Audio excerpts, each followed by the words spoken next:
नमस्कार, हमारा उत्तर प्रदेश लेकर मैं हूं आपके साथ संदीप रंजन सरकार। डिप्टी सीएम ब्रजेश पाठक बहराइच के नगर पालिका मैदान में आयोजित की गई चुनावी जनसभा को संबोधित करने पहुंचे।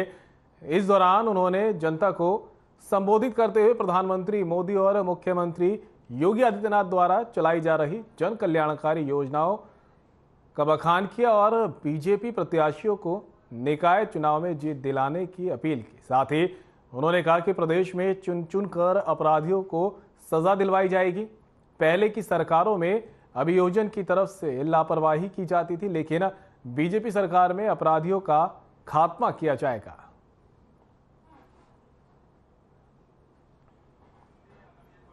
भारतीय जनता पार्टी की सरकार प्रदेश में लॉ एंड ऑर्डर को और मजबूत करेगी। हर स्थिति में एक एक अपराधी को अदालत के माध्यम से हम कड़ी से कड़ी सजा दिला रहे हैं, हम पैरवी कर रहे हैं। पहले इन्हीं अपराधियों के समर्थन में अभियोजन के लोग, पुलिस के लोग समय से चार्जशीट नहीं लगाते थे। हम एक एक अपराधी को कोर्ट के माध्यम से सजा दिलाने के लिए प्रतिबद्धता दोहराते हैं।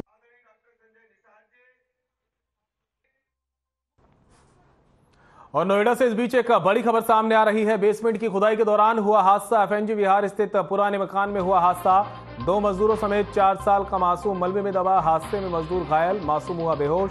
सभी को नजदीकी अस्पताल में कराया गया भर्ती।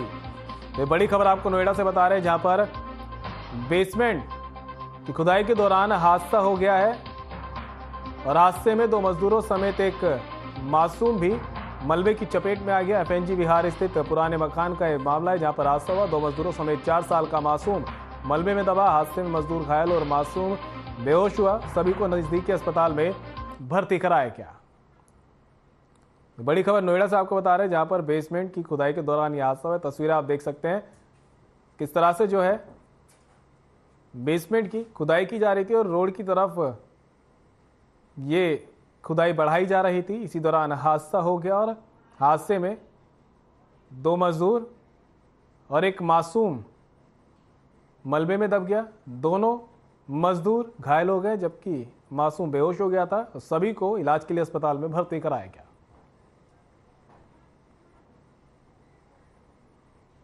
नगर निकाय चुनाव के प्रथम चरण का मतदान 4 मई को होना है, जिसको लेकर के सभी पार्टियां अब हुंकार भर रही है और जनसभाएं कर रही है। इसी बीच देवरिया में नवनिर्मित नगर पंचायत मदनपुर में बीजेपी प्रत्याशी किरण सिंह के लिए रुद्रपुर विधायक जयप्रकाश निषाद पूरे दम के साथ प्रयास कर रहे हैं।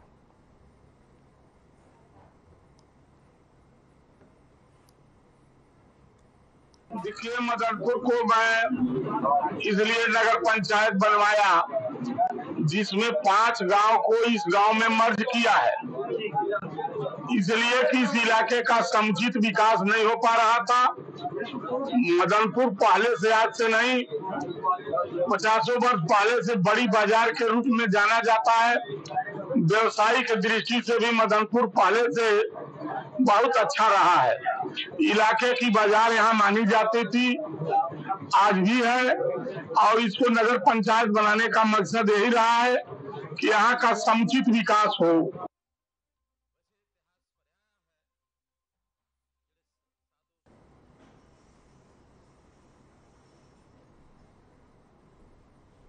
खबर ललितपुर से है, जहां महरौनी विकासखंड के ग्राम निवारी की ग्राम प्रधान नेहा वाजपेयी को राजभवन में राज्यपाल आनंदीबेन पटेल के पास अपने अमृत सरोवर के योगदान पर विचार रखने का बड़ा अवसर मिला है, जिसको लेकर ललितपुर जनपद वासियों में खुशी की लहर भी देखने को मिली है।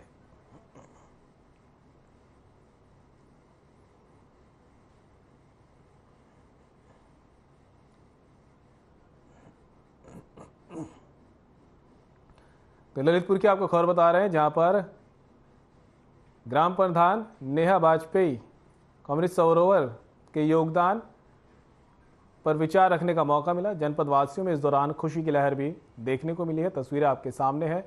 ग्राम प्रधान नेहा वाजपेयी राज्यपाल से मिली है और अमृत सरोवर के योगदान पर अपने विचार रखे हैं, जिसके चलते जनपद वासियों में खुशी की लहर भी देखने को मिली है।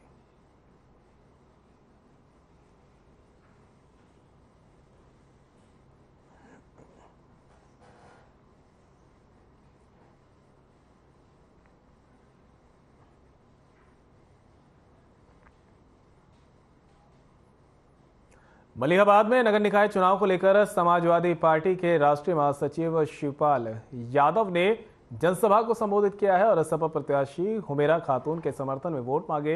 इस दौरान शिवपाल यादव ने बीजेपी और बसपा पर जमकर निशाना भी साधा और निशाना साधते हुए कहा कि ये दोनों पार्टी एक हैं। प्रदेश में एकमात्र सपा ही ऐसी पार्टी है जो हर मुद्दों पर लड़ाई लड़ती है। साथ ही कहा कि बीजेपी कानून व्यवस्था को भ्रष्ट करने का काम कर रही है।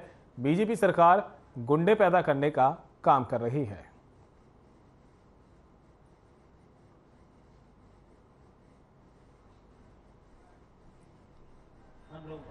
नहीं 6 साल में हमने जो राष्ट्रवाद का नारा दिया, एक गांव का विकास कर नहीं पाए हैं तो राष्ट्रवाद की बात कर रहे हैं, राष्ट्र निर्माण की बात कर रहे हैं, एक गांव का विकास करने। जिस तरीके से अतीक अहमद को लेकर बयानबाजी की जा रही है, नगर निकाय चुनाव के बारे में कुछ क्या कहना चाहेंगे? मलिहाबाद की जो सीट जो है बराबर यहाँ पर रही है। अब भाजपा का जो कह रहे हैं कि जो है आपकी बार जो है परिणाम कुछ और ही होगा, इस पर क्या कुछ कहना चाहेंगे? देखिए, यहाँ से समाजवादी पार्टी की प्रत्याशी मेरा खातून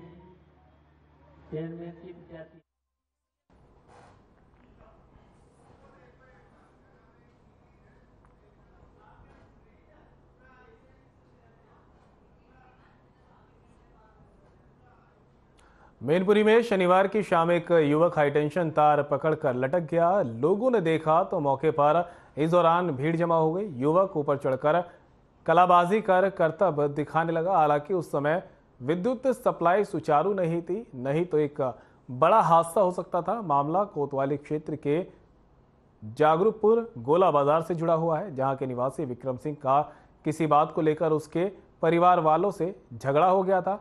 झगड़ा करने के बाद विक्रम सिंह घर के बाहर लगे बिजली के पोल पर चढ़ बैठा और उसके बाद उसका हाई वोल्टेज ड्रामा देखने को मिला।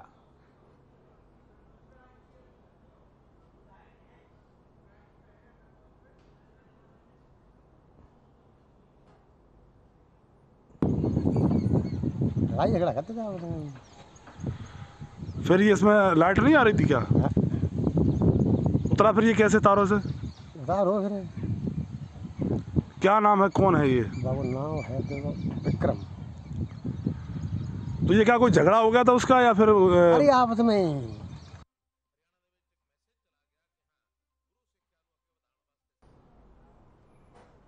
और बस्ती जिले में अपराध कम होने का नाम नहीं ले रहा। आए दिन हत्या, बलात्कार, छेड़खानी जैसी घटनाएं बढ़ रही है। ताजा मामला बस्ती जिले के कलवारी थाना क्षेत्र के एतमाली गांव के पेट्रोल पंप के पास दिनेश यादव के गेहूं के खेत में 15 वर्षीय किशोर का गला काटकर हत्या कर दी गई। वहीं शव मिलने से पूरे इलाके में हड़कंप मच गया है। आनंद फानन में पुलिस अधीक्षक बस्ती गोपाल कृष्ण चौधरी भी मौके पर पहुंचे और घटनास्थल का यहां पर निरीक्षण किया गया। किशोर की अभी पहचान नहीं हो पाई है। पुलिस आसपास के लोगों से जानकारी जुटा रही है।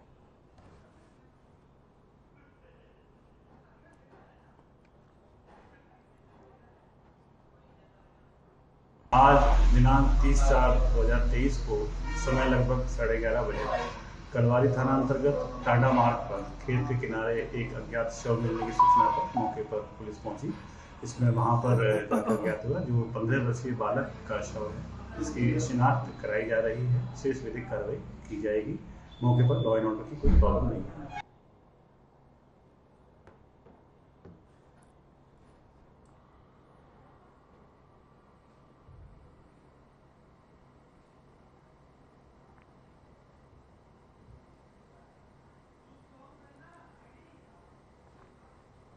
सहजनवा तहसील क्षेत्र के ग्राम सभा पिपरौली, मलिहपुर और बांसपार के अंतर्गत स्थित गुमुवा में तालाब है, जिसका क्षेत्रफल करीब 5 एकड़ है, जिसमें शनिवार को कुछ लोगों ने बड़ी मात्रा में सल्फास डाला जा रहा था। ग्रामीणों ने तालाब में सल्फास डाल रहे लोगों से करीब 10 किलो सल्फास की गोली और कब्जे में उनको कर लिया है, जिसका किसी ने वीडियो बनाकर वायरल कर दिया, जिससे क्षेत्र में चर्चा का विषय ये बना हुआ है। स्थानीय ग्रामीणों ने बताया कि गीड़ा थाना क्षेत्र देईपार निवासी भैया राम सिंह ने तालाब में मछली डाली जाती है, जो अपने गांव में हेचली चलाने का कार्य करते हैं। वायरल वीडियो में दवा डाल रहे युवकों ने साफ साफ बताया कि ये सल्फास है और भैया राम सिंह के कहने पर दवा डाली जा रही है। ग्रामीणों ने बताया कि आधा दर्जन लोग करीब 30 किलो सल्फास लेकर तालाब पर आए और 20 किलो सल्फास तालाब में डाल दिए, लेकिन ग्रामीणों ने 10 किलो सल्फास पकड़कर रख लिया है। इस संदर्भ में सहजनवा तहसीलदार केशव प्रसाद का कहना है कि मामला संज्ञान में आया है और जांच कराकर दोषियों को अब उनके इस खिलाफ कार्रवाई की जाएगी।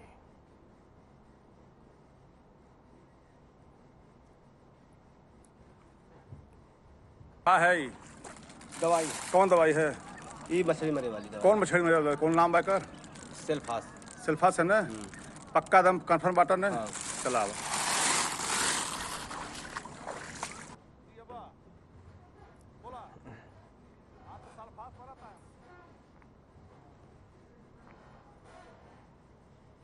और अब खबर हमीरपुर से है, जहां पुलिस को एक बड़ी सफलता हाथ लगी है। लंबे समय से अवैध असलहा बनाने वाले गैंग का खुलासा करते हुए 5 अभियुक्तों को असला फैक्ट्री में छापा मारकर गिरफ्तार किया गया है। गिरफ्तार अभियुक्त पिछले काफी समय से अवैध असला का ये कारोबार कर रहे थे। आपको बता दें कि फैक्ट्री से भारी मात्रा में असला बनाने के उपकरण और असले बरामद हुए हैं। निकाय चुनाव को लेकर पुलिस की ओर से चलाए जा रहे अभियान के तहत ये खुलासा किया गया है। साथ ही बताया जा रहा है कि अभियुक्त जगह बदल कर अवैध असला फैक्ट्री पिछले काफी समय से चला रहे थे और घूम कर अवैध शस्त्रों की बिक्री किया करते थे। पकड़े गए अभियुक्तों को पुलिस ने गिरफ्तार कर जेल भेज दिया है।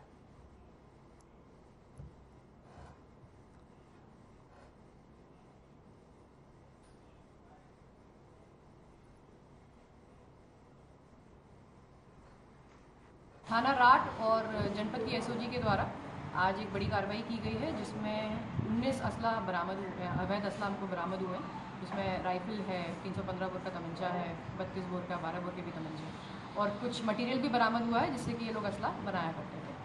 इनसे जब पूछताछ हुई तो उन्होंने बताया कि ये जनरली जंगलों में, ट्यूबवेल के पास जहाँ पे भीड़ भाड़ कम रहती है वहाँ पे असला बनाते हैं और ऑन डिमांड इसको सप्लाई करते हैं। इस ग्रुप में कुछ लोग, इस गैंग में कुछ लोग ऐसे हैं जो कि डिज़ाइनिंग में माहिर हैं, कुछ लोग मटेरियल सप्लाई करते हैं और कुछ लोग जब ऑन डिमांड लड़कों के संपर्क में रहते हैं, जिनको जब डिमांड होती है तभी असला जाके सप्लाई करते हैं।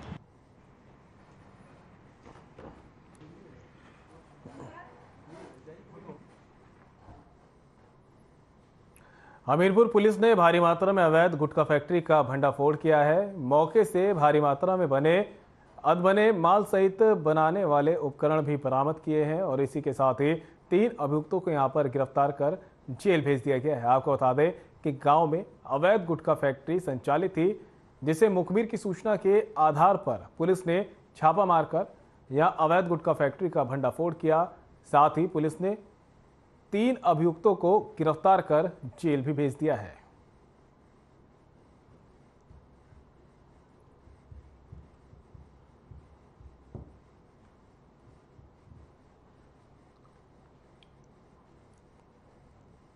जनपद हमीरपुर के थाना मुस्करा पुलिस को मुखबिर द्वारा सूचना मिली कि ग्राम दहरोली में एक मकान के अंदर अवैध गुटखा फैक्ट्री संचालित है। जिस सूचना पर पुलिस द्वारा वहाँ छापा मारा गया तो भारी मात्रा में गुटखा बनाने की अवैध सामग्री, तम्बाकू, सुपारी, रैपर, पाउच आदि मिले हैं तथा एक गुटखा बनाने की मशीन भी मिली है। 3 अभियुक्तों को मौके से गिरफ्तार किया गया है। 3 अभियुक्त मौके से भाग गए।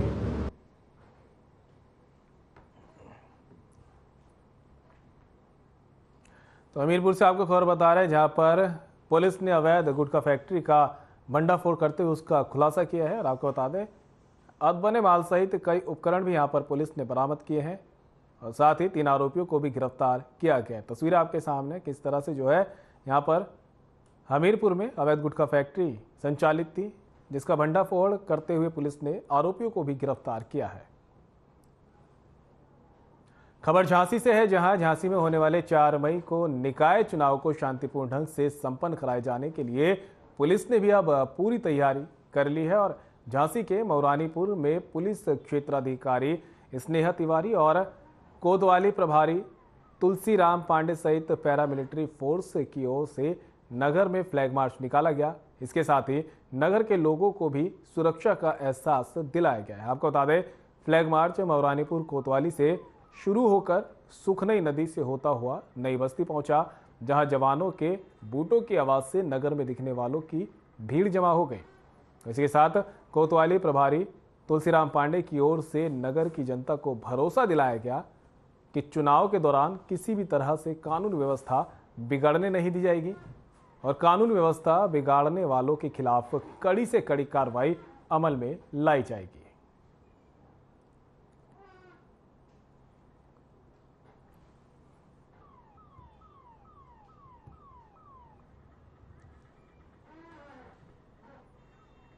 प्रदेश में दबंगों की दबंगई रुकने का नाम नहीं ले रही है। ताजा मामला ललितपुर के थाना मुडावरा का है, जहां रनगांव में एक वृद्ध दंपत्ति का जमीन पर दबंगों ने जबरन कब्जा कर लिया है। दंपत्ति की न प्रशासन सुन रहा है और न ही पुलिस। बता दें कि बुजुर्ग दंपत्ति 3 महीने से अधिकारियों और पुलिस की चौखट पर गुहार लगाकर थक चुके हैं, जिसके बाद वृद्ध परिवार घंटा घर पर आमरण अनशन पर बैठ गया है।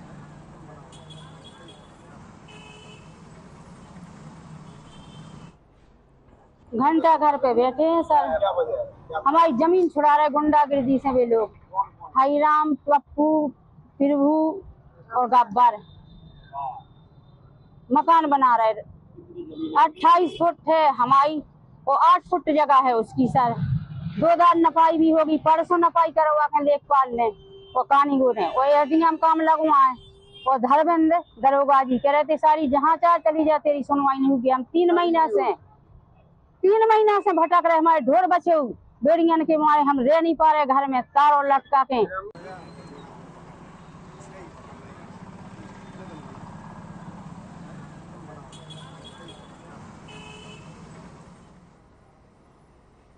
और श्रावस्ती से बड़ी खबर सामने आ रही है। डिप्टी सीएम ब्रजेश पाठक पहुंचे श्रावस्ती के इकोना। विधायक राम फेरन पांडे के साथ कार्यकर्ताओं ने किया स्वागत। कार्यक्रम स्थल पर मन की बात कार्यक्रम का देखा प्रसारण। नगर पंचायत इकोना के बीजेपी प्रत्याशियों का समर्थन किया और समर्थन में आयोजित जनसभा को किया संबोधित। बीजेपी समर्थित प्रत्याशी शांति कंठरा को वोट करने की अपील, साथ ही बीजेपी कार्यों को गिनवाया गया।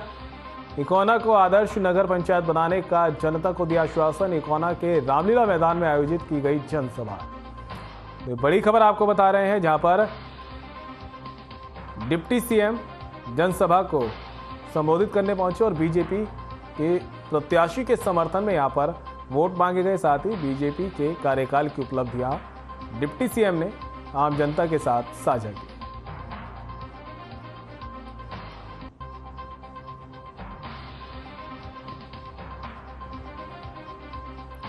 तो बड़ी खबर आपको बता रहे हैं, जहां पर इकोना को आदर्श नगर पंचायत बनाने का आश्वासन भी डिप्टी सीएम ब्रजेश पाठक ने दिया है।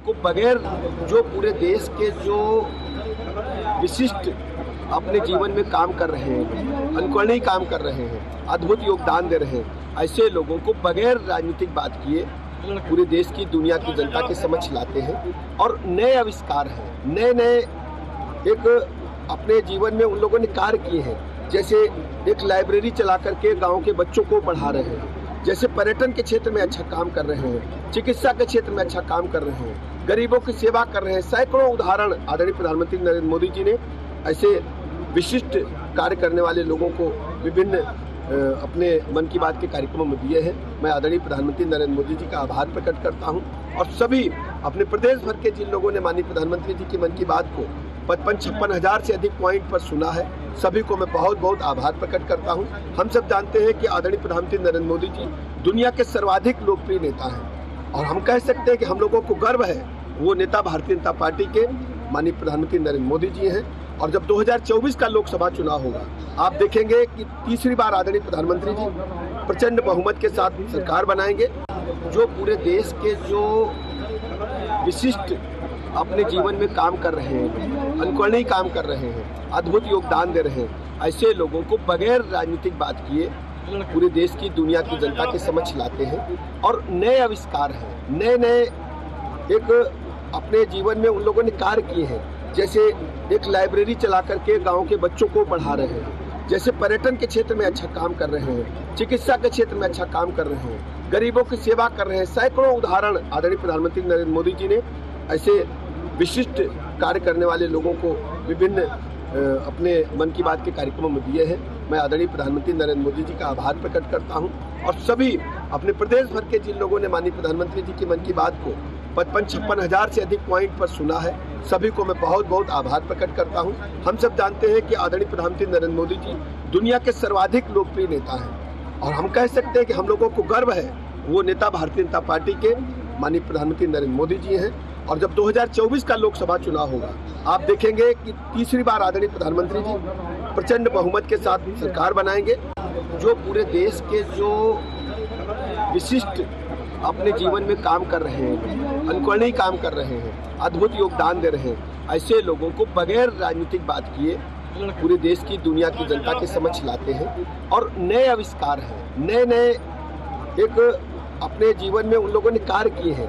जैसे एक लाइब्रेरी चला करके गांव के बच्चों को पढ़ा रहे हैं, जैसे पर्यटन के क्षेत्र में अच्छा काम कर रहे हैं, चिकित्सा के क्षेत्र में अच्छा काम कर रहे हैं, गरीबों की सेवा कर रहे हैं। सैकड़ों उदाहरण आदरणीय प्रधानमंत्री नरेंद्र मोदी जी ने। मिर्जापुर के मेडिकल कॉलेज में पहली बार कूल्हे का प्रत्यारोपण किया गया है। एक समय था कि बड़े ऑपरेशन के लिए लोगों को जिले से बाहर जाना पड़ता था, लेकिन अब यहाँ मेडिकल कॉलेज बनने के बाद विशेषज्ञ डॉक्टरों के आने के साथ ही सुविधाएं भी अब बढ़ने लगी है, जिसके बाद कई जटिल ऑपरेशन हुए हैं। बता दें, मां विंध्यवासिनी मेडिकल कॉलेज के ट्रॉमा सेंटर में पहली बार पूरे हिप का प्रत्यारोपण किया गया है। मामले पर जानकारी देते हुए मेडिकल कॉलेज के प्राचार्य डॉक्टर आरबी कमल ने बताया कि चिकित्सा महाविद्यालय में पहली बार हिप रिप्लेसमेंट का ऑपरेशन हुआ है। पहले ऐसा ऑपरेशन यहां कभी नहीं हुआ है। इस तरीके से अब ऑपरेशन के लिए काफ़ी दूर मरीज प्रयागराज, वाराणसी, लखनऊ इलाज के लिए जाते थे, लेकिन अब हमारे मंडलीय चिकित्सालय के ऑर्थोपेडिक टीम ने एक 23 साल के युवक का सफल ऑपरेशन किया है।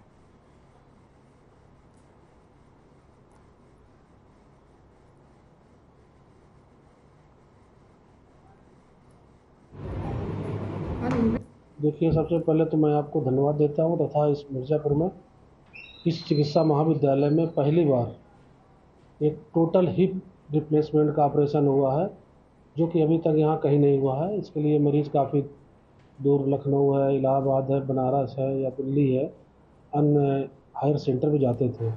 आज हमारे चिकित्सा महाविद्यालय में ऑर्थोपेडिक टीम ने 23 साल के बच्चे मोहम्मद अली, जो बंधवा मेजा के रहने वाले हैं, 4 साल से ऑस्टियोआर्थराइटिस के पेशेंट थे और इनको काफ़ी दिक्कतें थी। इसमें काफ़ी खर्चा आता है बड़ा। इसमें जो टोटल रिप्लेसमेंट है, इसमें हमारी टीम ने डॉक्टर राजकुमार हैं, डॉक्टर प्रतीक पाठक है, डॉक्टर रामप्रीत है और इसमें एनेस्थीसिया में डॉक्टर करिश्मा, डॉक्टर अनूप और सिस्टर लीला हैं, ब्रजेश हैं, शैलेश हैं। इन सब मिलके करीब 2 घंटे की सर्जरी की है और अनसीमेंटेड।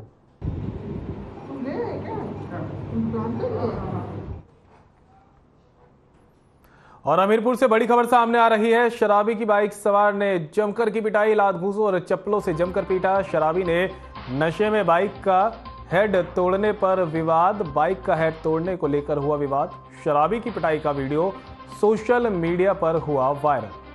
पुरारा थाना क्षेत्र के बेरी तिराहे का ये पूरा मामला है। तो बड़ी खबर आपको बता रहे हैं, जहां पर हमीरपुर में शराबी की बाइक सवार ने जमकर पिटाई कर दी है। दरअसल लात घूंसों और चप्पलों से जमकर उसे पीटा है। शराबी ने नशे में बाइक का हेड तोड़ दिया था, जिसको लेकर यह पूरा विवाद हुआ और बाइक सवार ने शराबी की जमकर पिटाई कर दी। चप्पलों से शराबी को बाइक सवार ने पीटा है, जिसका वीडियो भी अब सामने आया है और ये वीडियो तेजी से वायरल हो रहा है। आपको बता दें, बड़ी खबर बता रहे हैं, जहां पर शराबी की पिटाई का वीडियो सामने आया। तस्वीरें देख सकते हैं आप किस तरह से जो है हमीरपुर की तस्वीर आपको दिखा रहे हैं, जहां पर शराबी ने बाइक के हेड को तोड़ दिया था, जिसको लेकर बाइक सवार ने शराबी की पिटाई की। पहले तो थप्पड़ों से मारा, उसके बाद चप्पल से भी शराबी की पिटाई कर डाली।